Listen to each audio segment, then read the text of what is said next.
Syederalun, mobil Grand Livina ditemukan dalam sungai api-api di Denasi, Pekan, Malaysia.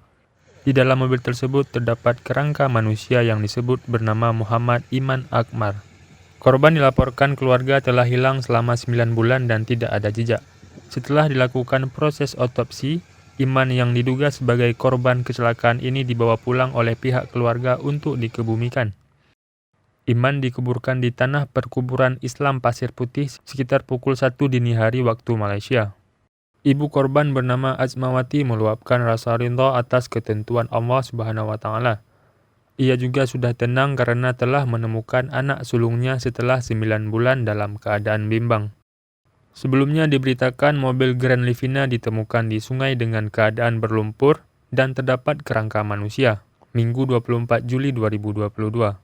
Korban ditemukan setelah 9 bulan dilaporkan hilang sejak 29 Oktober 2021 lalu.